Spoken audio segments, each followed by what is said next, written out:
தமிழ்நாட்டில் இப்போ ரீசெண்டாக ஒரு புள்ளி விவரம் கொடுத்துருக்காங்க.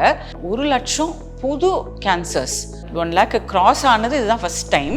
பெண்கள் ரிலேட்டடான கேன்சர்ஸில் எது காமன்னு பார்த்தீங்கன்னா பிரெஸ்ட் கேன்சர் தான்.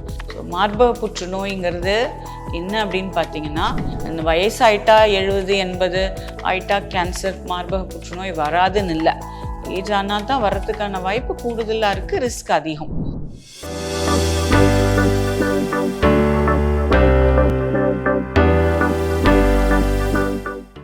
பூங்காற்று நேயர்களுக்கு எனது வணக்கம்.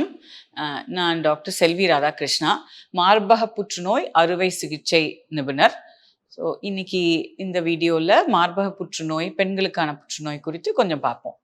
ஸோ தமிழ்நாட்டில் இப்போ ரீசெண்டாக ஒரு 2025 ரிலேட்டட் புள்ளி விவரம் கொடுத்துருக்காங்க. அதில் என்னன்னு பார்த்தீங்கன்னா, எந்த தடவையும் இல்லாமல் இந்த தடவை 1,00,000 புது கேன்சர்ஸ் தமிழ்நாட்டில் 1 lakh கிராஸ் ஆனது இதுதான் ஃபர்ஸ்ட் டைம். அதிகரிச்சுட்டே வருது. அதில் ஆண் பெண் இருவரையும் சேர்த்து பார்த்தா டாப்பில் இருக்கக்கூடியது பெண்கள் ரிலேட்டடான கேன்சர்ஸ் தான். பெண்கள் ரிலேட்டடான கேன்சர்ஸில் எது காமன்னு பார்த்தீங்கன்னா பிரெஸ்ட் கேன்சர் தான். ஸோ மார்பக புற்றுநோய்ங்கிறது என்ன அப்படின்னு பார்த்தீங்கன்னா, நம்ம லேடிஸ்க்கு பூப்படைகிற வயசில் மார்பகம் உருவாகிறது, வளர்ச்சி அடைகிறது. அப்புறம் அந்த மார்பகம் அதில் ஏதாவது செல்ஸ் ஏற்படக்கூடிய சேஞ்ச் புற்றுநோயாக மாறுறது தான் மார்பக புற்றுநோய்னு சொல்கிறோம். ஸோ மார்பக புற்றுநோய் என்னெல்லாம் அதிகமாக வரக்கூடியதுக்கான வாய்ப்பு, ரிஸ்க் ஃபேக்டர்ஸ்ன்னு பார்த்தீங்கன்னா, ஏஜ் இட் செல்ஃப். ஏஜ் அது ஆக ரிஸ்க்கு அதிகமாக தான் செய்யுது. இந்த வயசாயிட்டா 70 80 ஆயிட்டா கேன்சர் மார்பக புற்றுநோய் வராதுன்னு இல்லை. ஏஜ் ஆனால் தான் வர்றதுக்கான வாய்ப்பு கூடுதலாக இருக்குது, ரிஸ்க் அதிகம். வேற என்னென்ன காரணங்கள் அப்படின்னு பார்த்தோன்னா, 100 மார்பக புற்றுநோய் பேஷண்ட்ஸ் எடுத்தோம்னா 5லேருந்து 10 பேர் ஜெனட்டிக் காரணம் அப்படின்னு சொல்லுவோம். ஜெனட்டிக் அப்படின்னா ஒரு மரபணு சார்ந்து வரக்கூடிய கேன்சர். மரபணு நமக்கு எல்லாருக்கும் நமக்கு தெரியும் இல்லையா, எல்லாம் டிஎன்ஏ ஜீன்ஸுன்னெலாம் இருக்குது. இது தாய் தந்தையரிடம் அப்படியே நமக்கு வருது, அப்படியே பரம்பரையாக. அதில் ஏதாவது ஒரு மார்பக புற்றுநோய் ரிலேட்டட் காமன் ஜீன்ஸ் என்னன்னு பார்த்தீங்கன்னா, இந்த BRCA1 2ன்னு சொல்லுவாங்க. இதுதான் ரொம்ப காமன்.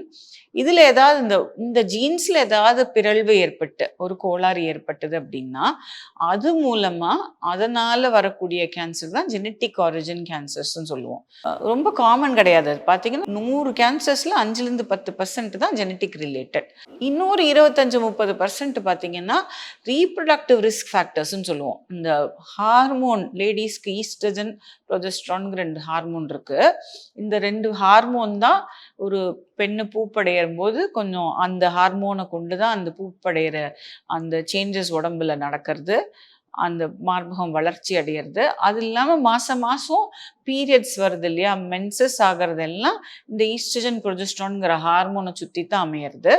அப்புறம் குழந்தை உண்டாகிறது, அப்புறம் ப்ரெக்னென்சி, பால் கொடுக்கறது, இது எல்லாத்துக்குமே இந்த ஹார்மோன்ஸ் எல்லாம் இந்த ஹார்மோனை கொண்ட வளர்ச்சி எல்லாம் ரொம்ப தேவையாக இருக்குது லேடிஸ்க்கு.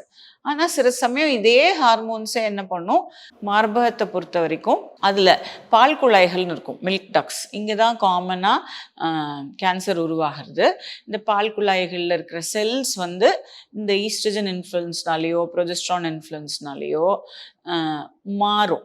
அதாவது நார்மலாக இப்போ எல்லாருக்கும் பார்த்தீங்கன்னா செல்ஸுன்னு உடம்புல எல்லா திசுக்கள்லேயும் செல்ஸ் இருக்கு இல்லையா, அடிப்படை உறுப்பு செல் தானே. அந்த செல் என்ன பண்ணும், வளர்ச்சி அடைஞ்சிக்கிட்டே இருக்கும். நம்ம நியதியே என்னது வாழ்க்கையில், பழையன கழிதலும் புதியன புகுதலும். அதே மாதிரி செல்ஸ்லேயும் சரி, பழைய செல்ஸ் எல்லாம் நம்ம உடம்புல அது சிஸ்டம்லேருந்து எடுத்துட்டு புதுசு உருவாகிக்கிட்டே இருக்கிறது தான் நம்ம உயிரோடு இருக்கிறதுக்கு ஆன அறிகுறி.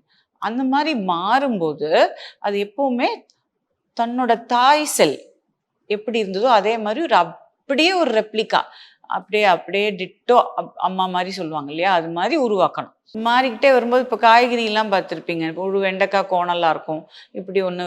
ஸோ நார்மலாக ஒரு ஷேப்பில் எதிர்பார்த்தோன்னா ஒன்று கோணலாக இருக்கும். அது மாதிரி இந்த செல்ஸில் சில மாற்றங்கள் ஏற்பட வாய்ப்பு இருக்குது. இந்த நார்மலாக ரெப்ளிகேட் ஆகிறதுல ஏதாவது ஒரு மாற்றம் ஏற்பட வாய்ப்பு இருக்குது.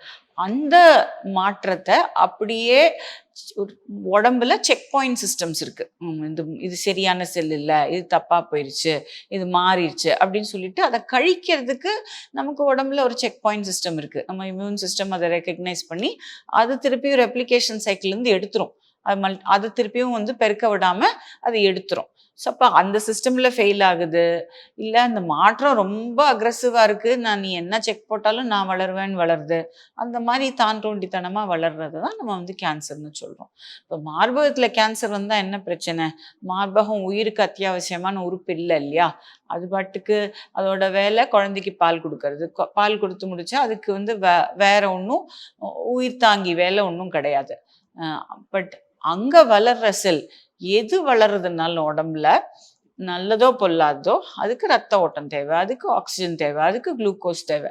அப்போது ரத்த ஓட்டம் அதுக்குள்ளே வரும்போது ரத்தம் வெளியில் போகும். அது போகும்போது அதுலேருந்து இந்த கேன்சர் கட்டியிலேருந்து சில செல்ஸ் டிட்டாச் ஆகி பிரிஞ்சு போய் அந்த ரத்த ஓட்டத்தில் கலக்கும்போது அது போய் எங்கேயாவது ரத்த ஓட்டத்தில் அப்போது நம்ம பாடி இம்யூன் சிஸ்டம்ஸ் ரொம்ப ஸ்ட்ராங், இது நல்ல செல் இல்லைன்னு கழிக்கிறதுக்கு வாய்ப்பு இருக்குது. அதையும் மீறி சில செல்ஸ் என்ன பண்ணோம், எங்கேயாவது போய் கல்லீரல்லையோ நுரையீரல்லையோ பிரெயின்லேயோ எலும்புலையோ உட்காந்து வளர ஆரம்பிக்கும். இப்போ அந்த உறுப்புகள்லாம் அத்தியாவசியமான உறுப்பு இல்லையா? நுரையீரல் ஒழுங்காக வேலை செய்யலைன்னா உயிரோடு இருக்க முடியாது, கல்லீரல் ஒழுங்காக வேலை செய்யலைன்னா உயிரோடு இருக்க முடியாது. ஸோ இந்த மாதிரி பாதிக்கும் போது தான் அதுக்கு லைஃப் த்ரெட்டனிங், உயிருக்கு ஆபத்தாக முடியறது. ஸோ அதனால புற்றுநோய் எங்கே இருந்தாலும் அதை பற்றி எல்லாருக்கும் கொஞ்சம் பயம் வருது. ஸோ இதில் காசுன்னு சொல்கிறதுல ஈஸ்ட்ரஜன் ப்ரொஜெஸ்ட்ரான் பற்றி பார்த்தோம், ஜெனட்டிக் பார்த்தோம். அப்புறம் இன்னொரு இம்பார்ட்டண்ட் காரணம் லைஃப் ஸ்டைல்.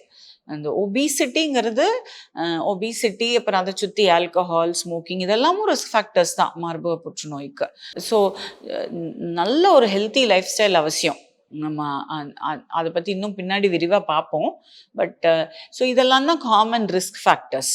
ஸோ இப்போ ஒரு பேசிக் இன்ஃபர்மேஷன் மார்பக புற்றுநோய்னா என்ன, அப்புறம் அது ரிஸ்க் ஃபேக்டர்ஸ் என்ன அப்படிங்கிறத பார்த்தோம்.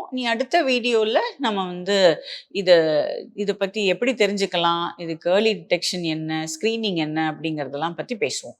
பூங்காற்று இது நாளைய நல்வாழ்விற்கான வழிகாட்டி.